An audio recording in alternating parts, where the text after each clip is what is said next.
샬롬 180일 성경 통독 149일차입니다. 오늘은 복음서 13번째 시간으로 마태복음 24장과 25장, 마가복음 13장, 누가복음 21장 6절부터 36절까지, 마태복음 26장 1절부터 46절까지, 마가복음 14장 1절부터 42절까지의 말씀을 보겠습니다. 마태복음 24장과 마가복음 13장, 누가복음 21장은 예루살렘과 세상의 종말에 관해 말씀하시는 예수님의 설교 또는 당부라고 할 수가 있습니다. 한 제자가 예수님께 성전이 어떻게 될 것인지를 여쭙게 됩니다. 예수님께서는 돌 하나도 돌 위에 남지 않을 것이라고 말씀하십니다. 왜일까요? 예루살렘에 만연해 있는 죄악 때문입니다. 어제 말씀드렸던 것처럼 마가복음에 등장하는 샌드위치 구조를 보게 된다면 성전은 더 이상 열매를 맺을 수 없는 저주받은 무화과 나무와 같습니다. 성전은 하나님의 임재의 장소요, 이스라엘뿐만이 아닌 모든 이방인들도 다시 돌아와야 할 회복의 장소인데, 그 성전에 관여된 사람들은 자신들의 이익을 챙기기에 여념이 없습니다. 그래서 예수님은 성전이 도적의 소굴이 되었다라고 말씀하십니다. 예루살렘 성전이라 할지라도 그곳이 하나님의 뜻에서 멀어진다면, 더 이상 성전으로서의 기능을 할 수 없다면 하나님의 심판을 피할 수 없습니다. 주님을 따르는 자들에게는 영광과 승리가 약속되지만 동시에 그에 못지않은 고난과 인내가 요구되기도 합니다. 그래서 십자가 없는 영광은 있을 수 없다라고 말합니다. 예수님은 장차 다가올 고난의 시간들에 대하여 제자들에게 예고하시며 끝까지 인내하며 견뎌낼 것을 부탁하십니다. 박해와 고난의 때에도 무너지지 않을 제단, 우리가 가꾸고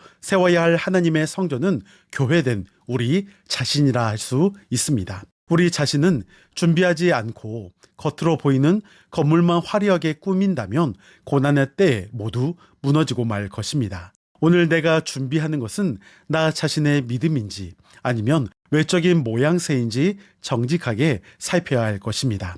마지막 날에 큰 환란이 있을 것을 예언하신 예수님께서 제자들에게 마지막으로 당부하시는 말씀은 그러므로 깨어 있으라라는 것입니다. 마태복음 24장과 25장 전체를 통해서 보면 깨어 있으라라는 말씀은 잠을 자지 말고 눈을 뜬 상태로 있으라는 의미가 아닙니다. 지금 예비하고 준비해야 한다는 의미를 갖고 있습니다. 깨어 있으라는 주님의 말씀 속에는 긴장을 늦추지 말라는 의미와 더불어 다시 일어나야 한다라는 두 가지 의미도 담겨 있습니다. 결국 그날이 오늘일 수 있다는 심정으로 살아야 합니다. 종말론적 삶의 자세는 모든 생활을 내버리고 산속으로 또 기도원으로 들어가라는 것이 아닙니다. 주님은 오늘 오실 수도 있다는 생각으로 주님 앞에 부끄럽지 않게 살아가기 위해 가정 생활을 단정하게 하며 직장 생활을 규모 있고 질서 있게 하는 것입니다.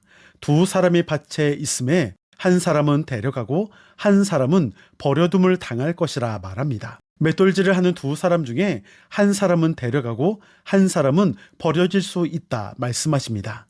그러니까 삶의 자리에서 성실하게 살아가다가 주님을 만나는 것입니다. 하나님의 말씀대로 우리가 순종하며 각자의 삶의 자리에서 살아가는 것을 의미하는 것입니다. 어느 순간 주님이 나를 부르셔도 부끄럽지 않도록 깨어 살아가는 삶의 자세야말로 종말론적 삶의 자세인 것입니다. 충성되고 지혜 있는 종은 어쩌다 그날 집과 사람들을 돌아보았는데 운 좋게 주인이 그날 와서 칭찬받았던 것이 아닙니다. 악한 종은 열심히 살다가 하루 쉬려고 했더니 하필 그날 주인이 찾아온 것이 아닙니다. 주인이 맡긴 일을 매일 성실하게 돌아보았던 종이 주인에게 칭찬을 받는 것이요, 주인이 맡긴 일을 돌아보지 않고 허랑방탕하게 시간을 허비했던 종이 벌을 받는 것입니다.